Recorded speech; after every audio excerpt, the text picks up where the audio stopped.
There isn't anything like opening the day with a cup of water. Starts your day right. It is 1996. Nintendo is about to release the newest, most powerful console of all time. You know, it's not even Halloween yet, but millions of kids already know what they want for Christmas. A new video game system called Nintendo 64. New Nintendo 64. And with that, the Nintendo 64 had launched one of the greatest games of all time. A game so good, so revolutionizing that it still holds up today. Nope! Super Mario 64 is one of the most revolutionizing games of all time. The controls, the world, the music, the fact that this game had this giant world that was all in 3D right at the console's launch is freaking crazy. There are so many things to find. The controls were an innovation of creative freedom, and the best thing you can do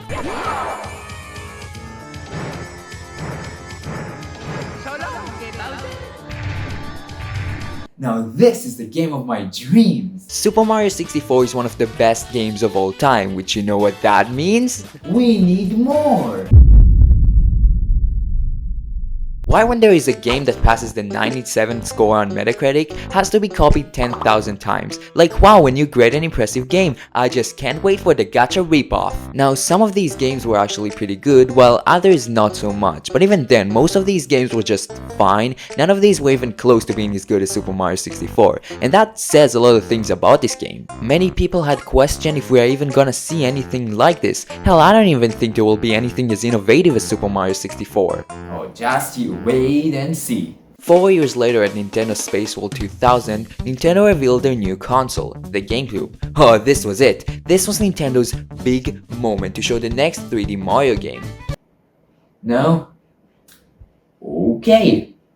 Okay, so while there were really exciting games in that event like Super Smash Bros. Melee, Metroid Prime and Luigi's Mansion, we didn't see any new Mario games. Many thought that the console wouldn't launch with a 3D Mario game, or even have a Mario game at all. Really? So the GameCube launched with Luigi's Mansion, Waivers Blue Storm, Super Monkey Ball, and whatever the hell this is. So basically 2 games that nobody gives a shit about, putting a monkey inside of a ball because why not, and Luigi's Mansion. And while it does felt like there was nothing on the console, it was only like this until Smash Bros. Melee was there, so there wasn't anything to worry about. But still, we didn't get that landmark title, you know, the game that you are buying that specific console for. Sure, you can say anything you want about Melee, but can you really call this game as innovative or meaningful as Mario 64? No. Well, at E3 2001, Nintendo revealed a new 3D Mario game. Oh, thank God, I would have been dead. We didn't really get a name yet, we just knew that it would come in the summer of 2002. This looks like such a weird game. I'm of course saying that because people thought that the coin counter was a thermometer. Yeah, no, it can't really get more stupid than that. We get another look at the game at E3 2002 with a name and gameplay that looked way similar to the actual game. Super Mario Sunshine! Imagine Nintendo looking at the sun and saying, Fascinating. There are a lot of changes from the trailers. The HUD looks a lot different, the water meter doesn't look like it came out of my closet, and instead of thermometer coins, we got actual coins now. You just never know when you need them. We saw some enemies that were cut, mostly these elephant looking things, but one of the biggest things that they changed was the whole main hub world, which is really different from the hub world we see in the actual game. But that doesn't matter because Super Mario Sunshine came out later this summer. This is my Japanese copy. I've never actually beaten this game. It is a weird one. I always thought of it as the worst 3D Mario game. And for a good reason. This game is unpolished as hell. But is it actually correct? So, let's find out if Super Mario Sunshine is actually this hidden masterpiece or is it really that bad? Well, here we go! So the game starts with Mario, Peach and the new character Toadsworth going on a vacation to Isle Dolphino. And hey, check this out, there is voice acting in this game! Welcome to the sun-drenched tropical paradise of Isle Delfino! We're so pleased to welcome you to our beautiful home! Oh no! Mario! Save me from this stupid ass game! Okay, so while it may sound like the voice acting in this game is horrible, you can't deny how charming it feels. And even for 2002, this wasn't so bad. I mean, yeah, the voices of the main characters sound like it was made by a really bad AI, and the lip sync can make me really stupid. But even then, there is a Sonic Adventure 1 charm to it. Watch out! You're gonna crash! Ah! Yeah, that kind of charm. Peach seems to spot a weird shadow figure of Mario, but apparently everyone is distracted by seafood? Okay. We just cut to the title screen because we really need an opening cutscene. I don't know, man, in Super Mario 64 you get this cool face of Mario in which you can tweak around with. This was here to show the capabilities of the N64. And by capabilities, I mean faces. Here, the game thinks itself as a big quadruple A title, and not like it actually matters, but I just really don't like holding a controller without doing anything. This sucks. Anyway, back to Super Mario Sunshine. After opening the cutscene, the game greets us with...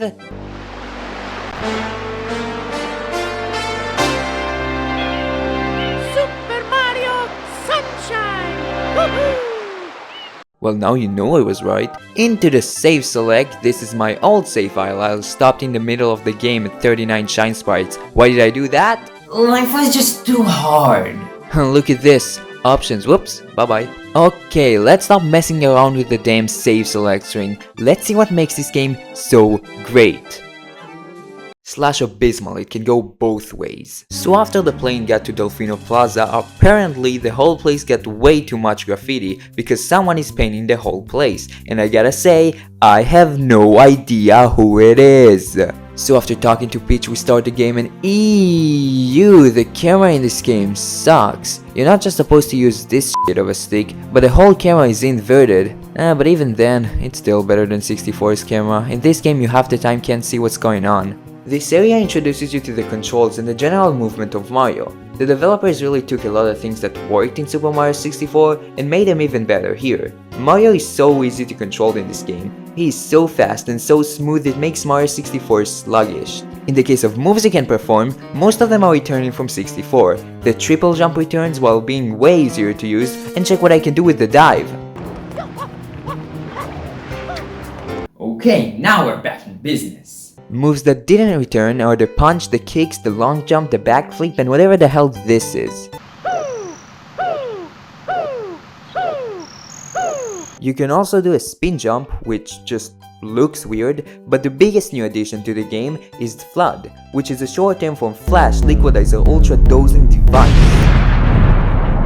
Oh my god, words? At the start, FLUDD has two main abilities, the ability to hover and to shoot water, which actually uses the adaptive triggers that the GameCube controller has. If you hold down the trigger, Mario will stop in place, which allows you to aim more precisely. But if you hold the trigger only halfway through, you'll be able to move while shooting water. Another thing that you can do with that is to dive at the floor that you shoot at, which is a nice way to earn speed. Hovering is the ability that keeps the game running. It is so easy to miss jumps in this game, so having a way to correct yourself for mistakes is great, and it's not even like the game wasn't built for this. I mean, sure, it can break the game sometimes, but overall without this ability I would tear my hair off. FLUDD does have a disadvantage though. FLUDD has a water tank, which if there isn't any water in it, you'll have to go and refill your tank. To be honest, it's more of an annoyance than an actual disadvantage. So after Mario meets FLUDD, they decide to clean all the goo around Dolphino airship. Then they being thrown into jail. Yeah, so remember Shadow Mario? So apparently he's the one that did all of the graffiti, but because the Piantas, aka the citizens of Delfino Plaza, are thinking that Mario is Shadow Mario, they put Mario into jail and charge him to clean all of Delfino. What are you, ripping off Sonic Adventure 2? Shine sprites are the source of power that Dolphino Plaza uses, but now they are scattered around, so Mario needs to collect them back to bring the light to Delfino. If all of this sounds stupid to you, well, I don't know what you expected. I just wanted this plot to feel way less stupid, like, ooh, I wonder who stole all the shines, because I have no idea who did it, and the Piantas thinking that Mario is Shadow Mario, I just can't take it seriously. If you are making something like this, do it like Mario Odyssey or Galaxy, or just don't do something like this. After getting out of jail, the game introduces us to Delfino Plaza, the main hub of the game, but this is not the time to explore it. Oh no, we have to kill this guy, which is a recreation of the same enemy that you had to kill at the start. I'm starting to see a pattern here. After that, Shadow Mario appears on a statue and kidnaps Peach, but literally can't hold her for more than 20 seconds. You're supposed to chase after Shadow Mario, but the problem is he's just really bad at what he's doing. The reason for this is that you're going to do this chase a lot, and I mean a lot of times. As you chase Shadow Mario back to the statue, he paints a weird Mario logo, and after jumping into it, we get to the first level, Bianco Hills, when you're supposed to chase Shadow Mario again, on the 7th mission, because now we gotta kill this thing again. Okay, I'll stop spoiling, I promise. Man, I love the levels in this game. Instead of going around the world and focusing on different things like other Mario games, Sunshine is all about being a tropical vacation. This makes the world alive, especially with the fact that you can see other levels from the place you are. Bianco Hills is the first level you start with, and it's so fun to roam around here. Most of the time, I forget what I'm supposed to do. It's something about the music that is so catchy to me. You want to explore and see this world. There are a lot of things to see here. The developers were trying a lot of new things for you to experiment with, so you know that it took me a lot of time to complete the first mission. After you collect the shine, you get kicked out of the level. This was something that I know in me in Super Mario 64, but it makes more sense here. That doesn't mean I like it though. In 64, you have a goal to collect a number of stars to get a key that brings you to the other area, but how you collect the stars is your own business. In almost all of the levels there are more than one star, meaning that you can collect more than one star in one mission. The level design shows you that from the first mission of the game, so when you get back to the same level, you know that you have new things to try. This is what makes Super Mario 64 a masterpiece of design, the freedom. So when Sunshine said fuck this and completely abandons what 64 does, I gotta say, I wasn't really happy. To progress in Super Mario Sunshine, you have to collect the first 7 shines of every level, with the 7th being a chase after Shadow Mario. This would have been fine if some of the missions wouldn't make me wanna live in hell. Now I have to do all of the missions that I hate, and there is no reason to do all of the side missions, which wouldn't be side missions at all if you structure the game like this. Another thing that it ruins is the blue coins. You find these across the levels, get 10 of them and you can trade them with this Pianta to give you a shine. Okay. This is what I call as stupid garbage. Why is this thing here? It's not like it's valuable. The only reason I'm still collecting these things is to keep spinning the stick, but at this point,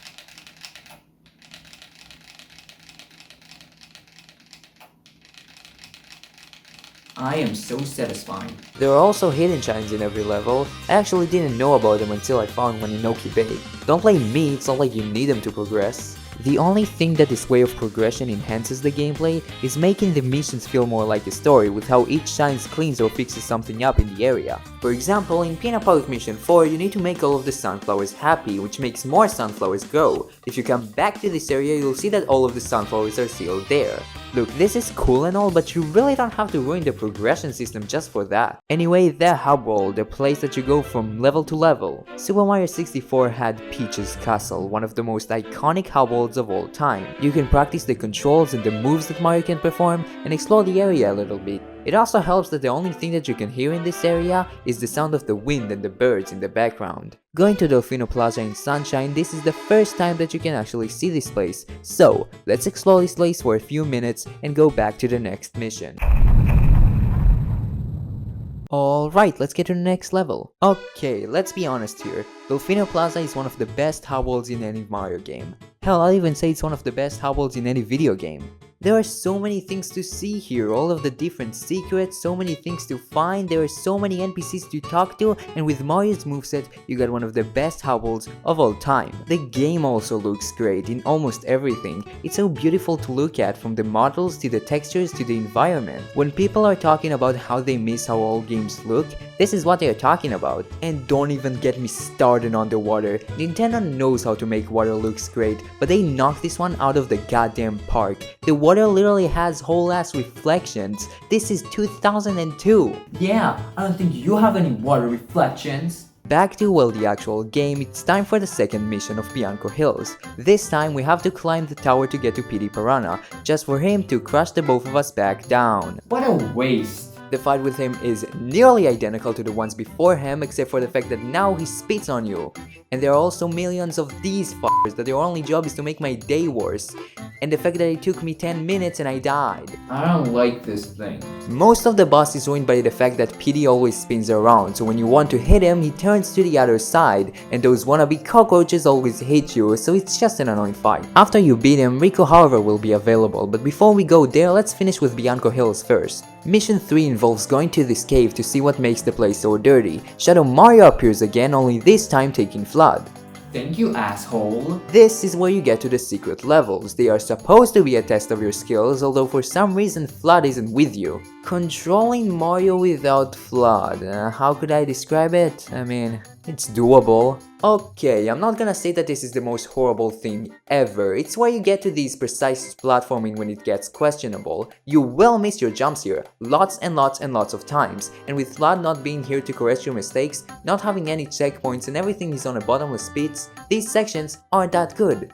And by that I mean they're f***ing disposable. These sections seem to be designed with FLUDD in mind, and even if they are supposed to be some kind of challenge or test for your abilities in Mario's moveset, why is this over a bottomless pit? Now, a lot of people will say, well, you just have a skill issue, get good, and while it may be true, I beat this dumbass level, so you can't really say that. Mission 4 is collecting red coins, which I guess supposed to encourage exploration, but even then I already spent an hour exploring all of these levels, so I don't really know what's the point of these red coins being here. Mission 5 is beating Petey Piranha Plant again, only this time he flies all over the place, and instead of being annoying as shit, he's annoying as f***. You have to shoot him down before you explode him with water. The thing is that if you mess up when he's down, he'll go flying around, which makes this fight way more a pain in the ass, even more than the regular fight. Mission 6 is going to the cave, only this time going to the cave itself is a pain.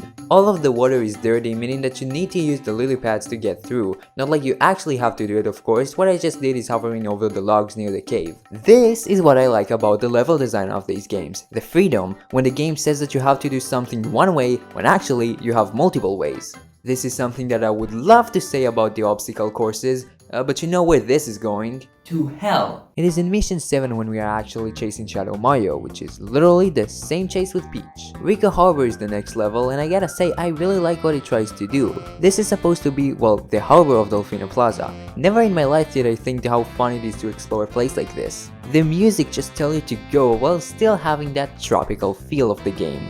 So at the start you need to kill the big blooper. You do that by cutting his tentacles. Now it may look gross, but I kinda like how cartoony it feels. For example, when you knock all of his body, he will be so flat that he looks 2D. It's very hilarious, I'm not gonna lie. Mission 2 introduces the surfing bloopers. These things are barely functional. They always go without the ability to stop them. Turning in these things sometimes just doesn't work, and being precise with them is absolutely impossible.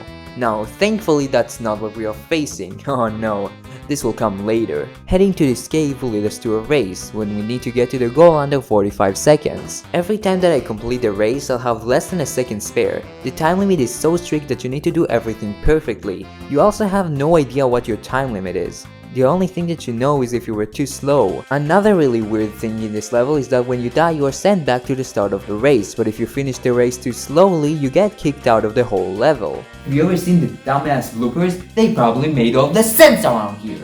The third mission is when you climb to the center of the level. It's very hard to gain height. That's why the game gives you the rocket nozzle. This is another ability to FLUDD that makes you gain height very easily. Why does it have to switch with the hover nozzle? So the rocket nozzle gives you more height. Well, we solved the problem, right? No. Yes, so for some reason every other nozzle in the game switches with the hover nozzle. So now I can maybe gain height easily, but all of those jumps I'm going to miss, so is it really worth it?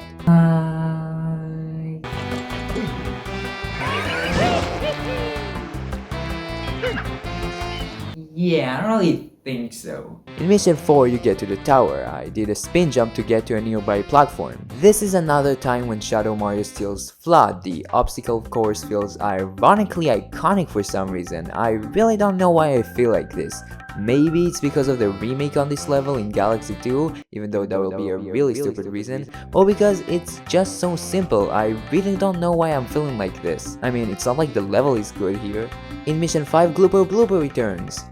And then go back after 30 seconds, wow, great! It's Mission 6 when the surfing bloopers show their dirty faces. You are supposed to collect all 8 red coins. The thing is, we're controlling these stupid s***s. Not just that, but we're also on a time limit because that's the only thing I needed right now. The problem with this mission is how precise you're supposed to be, which as I said is literally impossible. I died so many times on this mission and most of my deaths never felt like they were my fault. The chase with Shadow Mario in Mission 7 is a weird one, mostly because of how small the platforms in this level are.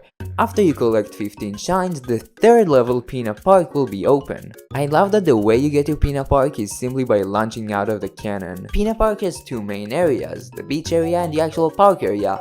I love the beach area, there is something relaxed about this place. I love how the whole park is an entire island of itself. It makes the beach have way less action in it. The thing that I love the most here is how you can view all of Delfino Plaza from here. Same with how you can see all of Pinna Park from Delfino Plaza, or even from all of the other places. The music here makes me feel this comfortable feeling that none other place in the game has. Moving to the actual park, this is such a wonderful place. If I would have been a tourist in Isle Delfino, this is one of the first places that I would go to. It's such a cool park, the music here is so happy and jumpy and the whole place looks like it came out of a kid's dream. Apparently the kid had nightmares too. Shadow Mario appears again, this time with this new Bowser Mac toy that his father gave him for his birthday. I remember that fighting the Mac was a big pain in the ass in my last playthrough, but it wasn't a really big deal this time. You're supposed to shoot the rockets on Bowser while avoiding bullets. What I remember that got me though was the time limit, and aiming was just horrible for me. After defeating the big Bowser Mac, Shadow Mario reveals himself to be none other than Bowser Jr. Okay. I never really cared about that plot twist. I cared more about how he talks about how Peach is his mom. Leave my mama alone, you bad man. I won't let you take Mama Peach away. Mama? Mama Peach?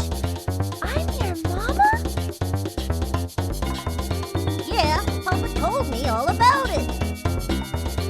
He told me my mama got kidnapped by a bad man named Mario. Nintendo, you really need to think about the content that you're making out of these games. In Mission 2, you're supposed to kill whatever this is to get to another secret level, this time having a background of Yoshi's Island. How do I know it? I know it because it feels different. I like this secret level more than the others simply because it doesn't have a lot of tight jumps. A lot of the platforming can feel more like a puzzle, so I guess I appreciate the variety. The third mission is when the fun starts. Now really, we're collecting red coins, but this is really the first time we can actually explore this place. It's so fun, there are so many things to do here, it's such a cool park. Cool because he wants to kill you. Wow, how lovely. Getting all of the red coins here can be a pain, mostly because of how those ships can rotate a full circle. Mission 4 is where we need to make these sunflowers happy again. You do that by destroying the enemies around. This is such a waste of a shine. Now, Mission 5 is where the actual fun starts. You are supposed to climb the tower to smack one of these electric enemies so the big wheel will start moving again. Climbing the tower is the problematic part, most of it was the camera always freaking out. When I got to 24 shines, Shadow Mario appears again on Delfino Plaza, this time with a Yoshi egg. Oh yeah, Yoshi appears in this game, not the green one though. Well, at least they are being original. Yeah, for some reason you can play as every Yoshi in this game except for the regular green one. I really like this thing. Yeah, I don't like Yoshi in this game. He can't hover or dive. You need to give him a fruit every time you want to use him, meaning that if he falls somewhere or you lose him by dying, you have to start all over again, which just makes him feel like a chore instead of actual thing that you want to get. The only reason you'll want to get him is to unlock things with his juice speeding, but at this point he feels more like a power-up from Mario Galaxy instead of an actual thing that I want. The only thing that he's actually improving at is the spin jump, but at this point I just don't really care. When you get to 30 shines, Shadow Mario will appear again, this time with the rocket nozzle, meaning that you can now explore Delfino Plaza with it. Really cool how you can use gimmicks that are designed for specific levels to be playable in the main hub, and now that you have this boost of height, it makes Delfino Plaza to be explored in a different type of way that can make more secrets be more noticeable and be mastered. But this doesn't even compare to what you get in 25 shines. Shadow Mario will be on Delfino Plaza, although this time having the turbo nozzle. Instead of gaining height, the nozzle is more about gaining speed. It's so fun just running around like this. It makes traversing from point A to point B a joy, and on the water, you can do this.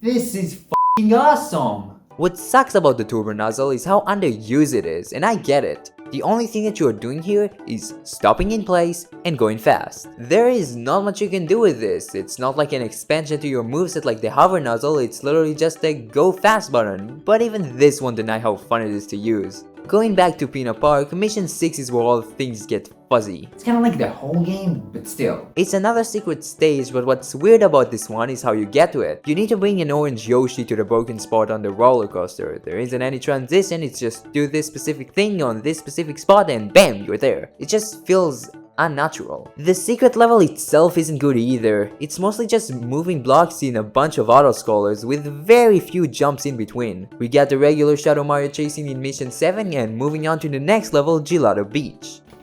Oh, this level. Yeah, I don't like this one that much. It just feels so generic. From all of the other levels in this game, this one is the least memorable. I mean, it's only a beach and a bad one at that. There is barely anything to do here. Most of the mission feels rushed and incomplete. Even the music is just a remix of Rico Harbor. There is almost nothing interesting here. Anyway, the first mission is actually a secret level, and the only thing I like here is how you enter it. By watering this plant, the sand castle will appear, and when entering it, you'll get to the secret level. I don't know, I just find it a little bit wacky. This is something that I would like to say about the real secret level, but the only special thing here is that everything is made out of sand.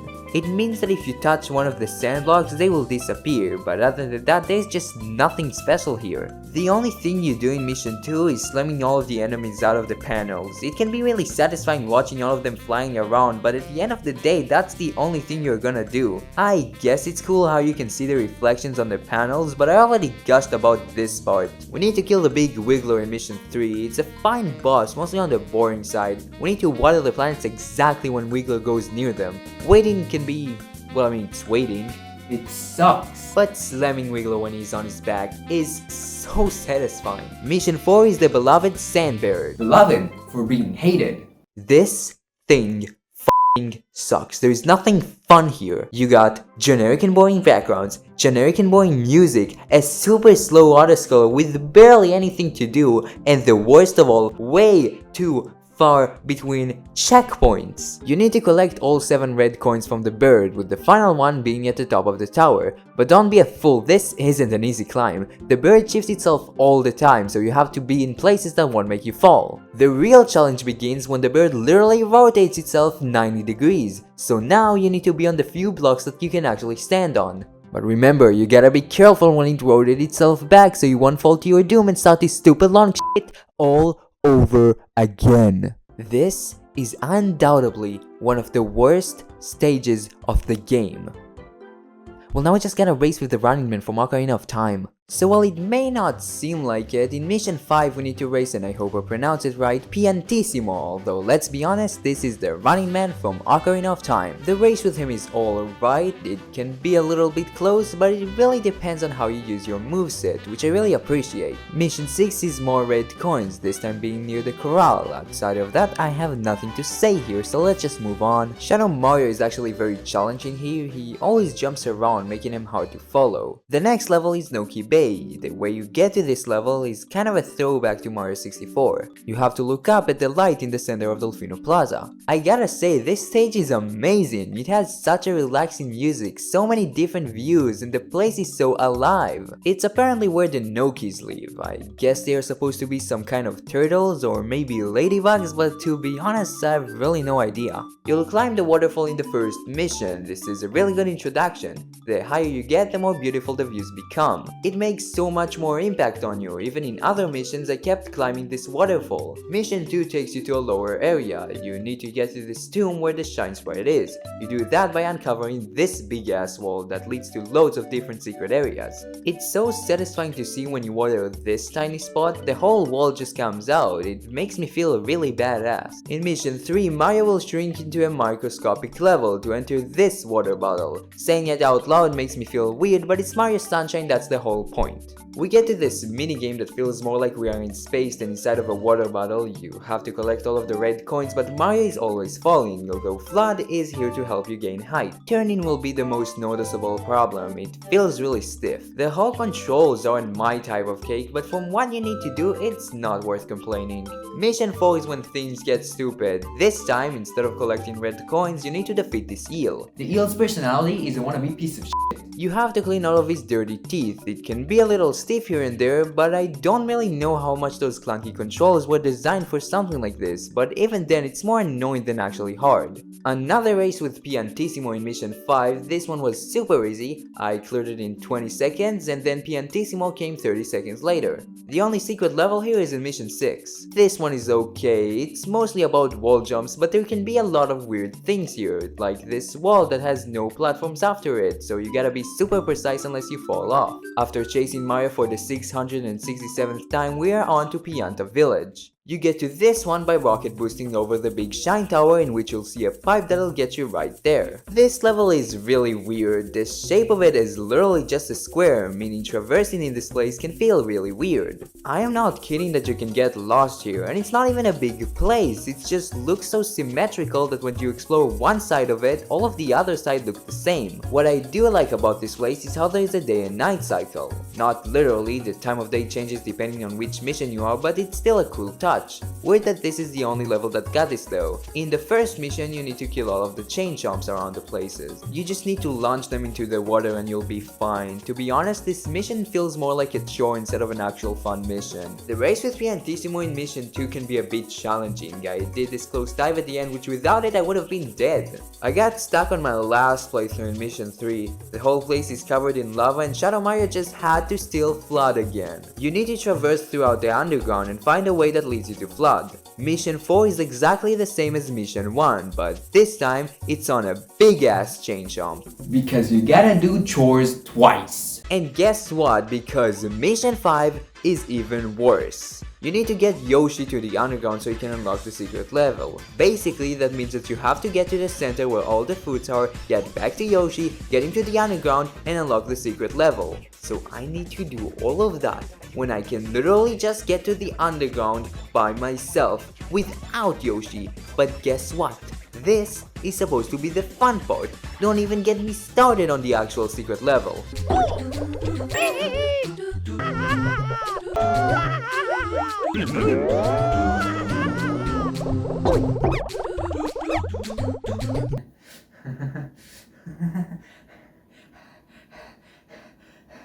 So you're supposed to get around by those chucksters, or as I call them,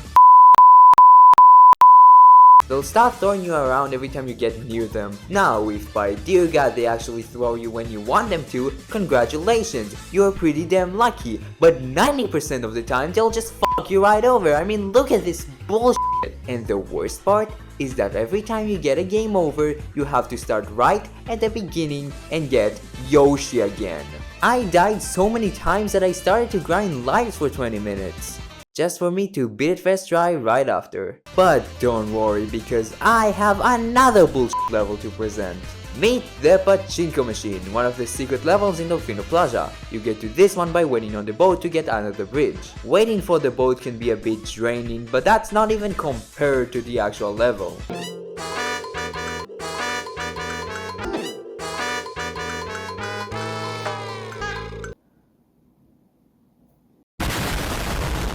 So the Chuckster's level may seem like it doesn't function, it still has some strategy. Basically, where the Chucksters will throw you depends on where and when you talk to them. The distance depends on how you pull the control stick. Once you get that, the level becomes much more doable. The Pachinko machine on the other hand just literally doesn't function. The physics are all corrupted, you can go in any direction that the game wants you to, there is no indication of how things work, and the whole thing just has a mind of itself. I was lucky to beat this thing in my 5th try, but you know it wasn't like this in my last playthrough. Moving on to mission 6, we have to water 10 Piantas. You do have a time limit, but as long as you know where everyone is, it's pretty easy. Shadow Mario is nothing special here, so moving on to the last main level, Sirena Beach. What's special about this place is that almost all of it takes place inside of a hotel. Instead of being an open area, the fact that this game is a closed building makes it have a more spooky atmosphere, especially with the fact that the place is haunted. Outside of the hotel, there is the beach that you can explore. I love how the time here is actually sunset, and the music here is relaxing too. All of the things connect with that atmosphere. At the start, the hotel is actually destroyed. You need to build it by destroying whatever the hell this is in the first mission. To be honest, the first time that I saw this thing, I thought it was a glitch. It's in the second mission when you actually explore the hotel, but even this is only killing a few ghosts until you get to the secret level. So it's in mission 3 when you actually get to explore the hotel. Except that most of the rooms are locked. We were so closed. The whole mission is a big maze. You need to do so many messed up things like go over to this painting, ground pound over this place, a guy that references Luigi's Mansion. Wait, what? When you think about it, FLUDD talked about how he was made by Professor God, and Bowser Jr. mentioned how he got his brush from a small guy with a white coat. So did EGOT create FLUDD? I don't know, I should probably leave that to all the game theories out there. Anyway, we enter the casino in mission 4. We need to do this shitty puzzle. Why shitty, you ask?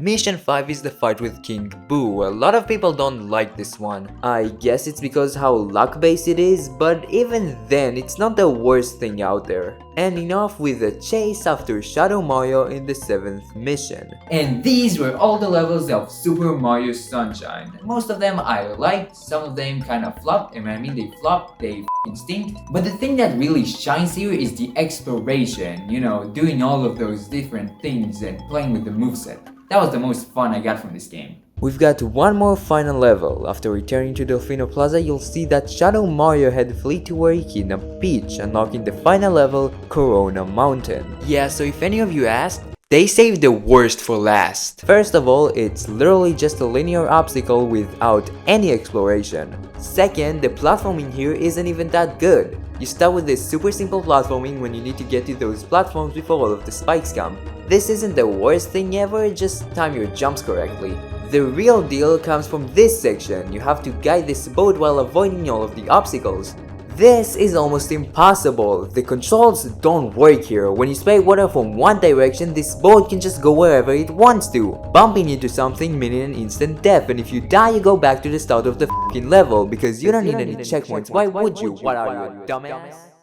The only thing left to do is to use the rocket nozzle to go up the clouds, and after you do that you get to the final boss of the game. The water's great, hey Junior? Sure is, Papa. Come on in, Mama Peach. I think not. Mario! You again? Don't you ever give up? Mario! How dare you disturb my family vacation?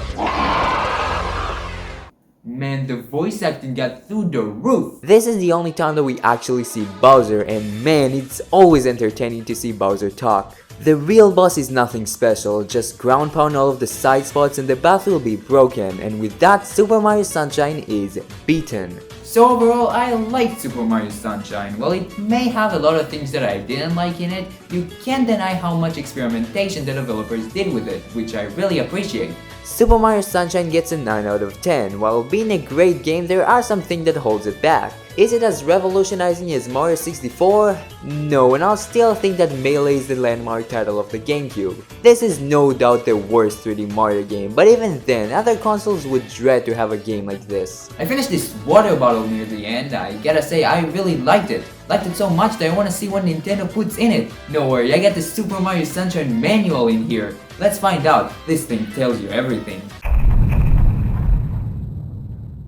It was the Z button this whole time!